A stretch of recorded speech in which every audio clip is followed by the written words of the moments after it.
Hello everyone, once again welcome back. Today we are going to discuss factors affecting international trade. From the previous video lecture we have started about the meaning, definitions of international trade. So let's cover today's session factors affecting international trade and basis of international trade. तो international trade है क्या? Once again I am explaining to you people. International trade is the buying and selling of goods and services outside the boundaries of country. Country के beyond जाके अगर हम goods and services को खरीद रहे हैं या बेच रहे हैं उसको क्या बोलते हैं? इंटरनेशनल ट्रेड बोलते हैं. इसीलिए एक डेफिनेशन इसमें ये भी दी गई है, international trade is a trade between Nations, यानी कि कंट्रीज के बीच में जो ट्रेड चल रहा है उसको इंटरनेशनल ट्रेड या फिर फॉरेन ट्रेड बोलते हैं. ठीक है. और अगर हम सिंपली बात करें ट्रेड क्या होता है? Trade means buying and selling of commodities articles for valuable considerations. ठीक है. जो भी गुड्स एंड सर्विसेज हैं उनको हम वैल्यूएबल कंसिडरेशन के लिए खरीद या बेच रहे हैं, that is a part of trade या फिर उसको हम ट्रेड बोलते हैं. ठीक है. अब मैं अगर पुराने टाइम की बात करूं तो पहले क्या होता था? ट्रेडिंग होती थी, लेकिन पहले क्या है, ट्रेडिंग गुड्स टू गुड्स के एक्सचेंज में होती थी. यानी कि हम क्या कर रहे हैं, कोई भी सामान हम किसी को बेच रहे हैं तो उसके बदले में कुछ दूसरा सामान हम उससे खरीद रहे हैं. ठीक है. इस तरीके का प्रोसेस भी चलता था पहले, जिसको हम इस तरीके से कह सकते हैं कि the payment may be either in the currency or by the exchange of another goods. ठीक है. तो करेंसी के एक्सचेंज में भी होता था और एक्सचेंज ऑफ अदर गुड्स भी होता है. ट्रेड में भी विद इन द कंट्री और आउटसाइड द कंट्री. कंट्री के अंदर भी ट्रेड हो सकता है, जैसे कि कंट्री में ही हम क्या कर रहे हैं, सामान को प्रोड्यूस कर रहे हैं और दूसरे जो भी बायर्स हैं उनको बेच रहे हैं. ठीक है. लेकिन इसको हम डोमेस्टिक ट्रेड बोलते हैं. अगर जो ट्रेडिंग कंट्री बिटवीन द मतलब कि इन द कंट्री चल रही है, देश के अंदर ही खरीदना, बायर और सेलर दोनों एक ही कंट्री से बिलोंग करते हैं. ठीक है. और उसी कंट्री के अंदर खरीदना और बेचना चल रहा है तो वो क्या है? डोमेस्टिक ट्रेड है. लेकिन कंट्री की बाउंड्री से बाहर जाके अगर हम गुड्स एंड सर्विसेज को बाय और सेल कर रहे हैं तो that is known as international trade or foreign trade. Okay. So international trade consists transaction between resident of the different countries. Okay. Coming to today's session, that is factors affecting international trade. तो कौन कौन से factors international trade को affect करते हैं? इससे पहले मैं आपको बता दूं, कल मैंने जो टॉपिक डिस्कस किया है फीचर्स किया था, इसमें हमने डिस्कस किया था political boundaries, greater geographical distance, international competition है, separation from buyer and seller है, long chain of middleman है और डिफरेंट करेंसी. ठीक है. फैक्टर्स में फर्स्ट पॉइंट है इन्फ्लेशन. कौन कौन से फैक्टर्स इंटरनेशनल ट्रेड को अफेक्ट करते हैं, उसके ऊपर एक इफेक्ट डालते हैं. तो फर्स्ट वन है इन्फ्लेशन. जब मार्केट में इन्फ्लेशन आ जाता है तो इंटरनेशनल ट्रेड पे उसका पूरा इफेक्ट पड़ता है. ठीक है. जिस फ्लो से ट्रेडिंग चल रही होती है वो फ्लो ब्रेक हो जाता है और मार्केट में बहुत सारे ऐसी सिचुएशन अराइज हो जाती है जिसमें ट्रेडिंग इन्फ्लुएंस होने लगती है. ठीक है. तो other things being equal, if a country inflation rate increase relative to country with which it trade, it current account will be expected to be in the deficit. Consumer and corporation in that country will most likely purchase more goods overseas. ठीक है. Price जो कोई भी good है, goods के price बढ़ जाते हैं, घट जाते हैं, तो इसका पूरा इफेक्ट ट्रेडिंग पे पड़ता है, बिजनेस पे पड़ता है. ठीक है. तो पहला पॉइंट यही है, इन्फ्लेशन. सेकंड वन है national income. About national income we can say that other things being equal, if a country income level increase by higher percentage than those of other countries, अगर किसी भी country का income level बढ़ रहा है तो कहीं ना कहीं वहाँ पे जो ट्रेडिंग है वो उसके ऊपर उसका एक पॉजिटिव इफेक्ट रहेगा. ठीक है. तो वही चीज़ यहाँ पे हम डिस्कस कर रहे हैं as a factors affecting international trade. Second one is national income.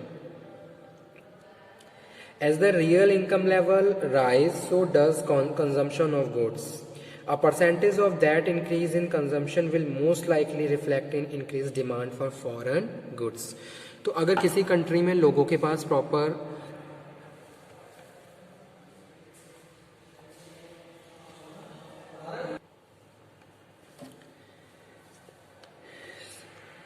Third point है गवर्नमेंट पॉलिसीज.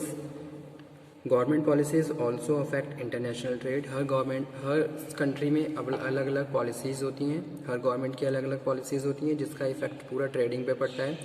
कोई भी कंपनी है वो अगर एक्सपोर्ट कर रही है तो उसको गवर्नमेंट की बहुत सारे rules and regulation and provisions follow करने होते हैं, ठीक है।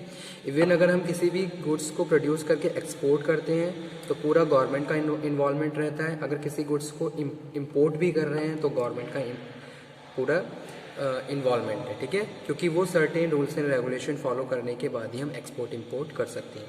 तो थर्ड पॉइंट है government policy that is also if affect and international trade.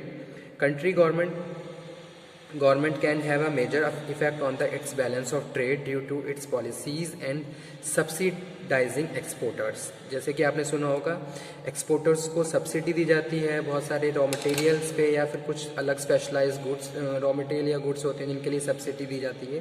तो इस तरीके की पॉलिसी, इस तरीके के रूल्स एंड रेगुलेशंस भी इंटरनेशनल ट्रेड को अफेक्ट करते हैं, ठीक है। तो वही चीज़ यहाँ पे हम थर्ड पॉइंट में डिस्कस कर रहे हैं। A country government can have a major effect on its balance of trade due to its policies on subsidising exporters, restrictions on imports और lack of enforcement of piracy, okay. उसके बाद fourth point है subsidies for exporters. Some government offer subsidy for to their domestic firms so that those firm can produce product at lower cost than higher their global competitors, ठीक है। तो इसका भी एक effect पड़ता है इंटरनेशनल मार्केट पे और इंटरनेशनल ट्रेड पे। गवर्नमेंट ने सब्सिडी दी, अवेल करने के बाद जो प्रोड्यूसर्स होते हैं कम कॉस्ट में गुड्स को प्रोड्यूस करके इंटरनेशनल मार्केट में बेटर तरीके से परफॉर्म कर सकते हैं। The demand for the exports produce by those firm is higher as a result of subsidies. और लास्ट है restriction on imports. If a country government imposes tax on imported goods, the price of foreign goods to consumers are effectively increased.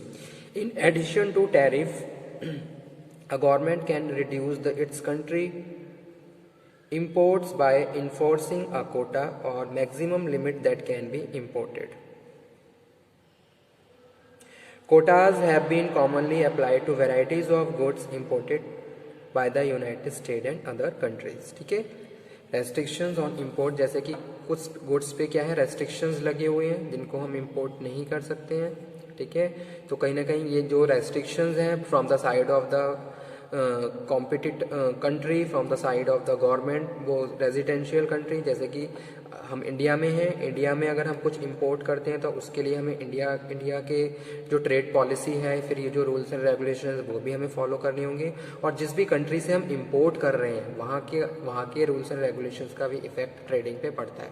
तो इस तरीके से certain restrictions होते हैं जो कि इंटरनेशनल ट्रेड को अफेक्ट करते हैं, ठीक है। तो ये था फैक्टर्स अफेक्टिंग इंटरनेशनल ट्रेड या फॉरेन ट्रेड। उसके बाद basis of international trade. International trade का क्या बेसिस है, क्या बेस है इसका, ओके। तो first, international trade is mainly based on following 4 factor. First one है इंटरनेशनल स्पेशलाइजेशन। तो पहला जो पॉइंट है that is very important, international specialization. Varieties of goods and services available in the international market, लेकिन जो भी country उसको produce कर रही है उसका क्या है स्पेशलाइजेशन है। जैसे कि इंडिया में है, इंडिया की बात करें तो इंडिया के पास बहुत सारे ऐसे नेचुरल रिसोर्सेज हैं जो एक्सेस क्वांटिटी में अवेलेबल हैं और इंडिया उनको उन रॉ मटेरियल, उन नेचुरल रिसोर्सेज को as a raw material use करके स्पेशलाइज गुड्स बना रही है और दूसरी कंट्री में एक्सपोर्ट कर रही है। तो कहीं ना कहीं इंडिया का स्पेशलाइजेशन है। इसी तरीके से हर कंट्री के पास कोई ना कोई रिच क्वांटिटी में नेचुरल रिसोर्स या अदर रिसोर्स अवेलेबल है और उसके लिए स्पेशलाइजेशन बना हुआ है। तो पहला बेसिस यही है international specialization. One of the main cause of international trade is international specialization. It means that different countries of the world specialize in the production of those goods in which they possess special resources, okay। Second one है difference in cost। One of the significant cause of international trade is the difference in cost of the different goods in different countries, ठीक है। अलग अलग countries में goods हैं लेकिन उनके cost क्या है अलग अलग तरीके से काउंट हो रही है। तो वो भी क्या है एक बेस है इंटरनेशनल ट्रेडिंग का। अगर हमें कोई भी गुड्स चाहिए तो हम वहाँ से इंपोर्ट करते हैं जहाँ से हमें कॉस्ट में बेनिफिट रहता है, ठीक है। तो वही चीज़ यहाँ पे हम डिस्कस कर रहे हैं। थर्ड वन है non availability of a factor. Every country is not a position of all kind of resources. Her country के पास हर तरीके के रिसोर्सेज नहीं है, कहीं ना कहीं किसी न किसी रिसोर्स की स्केर्सिटी है। Some factor may be available in some country while other country may be in position of the other factors. जैसे कि England does not produce tea and Japan has no more iron mines, they have to import these goods. Likewise India, ठीक है, import tin as the same is not available in the India. तो इस तरीके के example code करके आप better तरीके से अपने टॉपिक को लिख सकते हो, ठीक है। उसके बाद लास्ट है product differentiation. Product differentiation market, international market के लिए मोस्ट इंपॉर्टेंट रोल प्ले करता है। Many a time country does not import commodity that it can produce. For example, India produce cloth on a large scale and also export it. It import different varieties of cloth such as sari but made in Japan. It don't enable to people to consume large varieties of goods. कुछ goods हम produce भी कर रहे हैं लेकिन product differentiation के लिए कुछ उन्हीं गुड्स को हम इंपोर्ट भी करते हैं ताकि हम मार्केट की डिमांड को सेटिस्फाई कर सकें। कंज्यूमर की मार्केट में जो भी डिमांड आ रही है प्रॉपर सप्लाई करने के लिए और कंज्यूमर की नीड और कंज्यूमर की वांट को सेटिस्फाई करने के लिए उसको इंपोर्ट भी किया जाता है, ठीक है। तो ये सारे क्या हैं, these all 4 points are related to basis of international trade. These are international specialization sorry, difference in cost, cost में डिफरेंस रहता है, इंटरनेशनल स्पेशलाइजेशन है, नॉन अवेलेबिलिटी ऑफ फैक्टर है और प्रोडक्ट डिफरेंशिएशन है। Okay student, thank you very much. आज का session मैं यहीं पे फिनिश करता हूँ।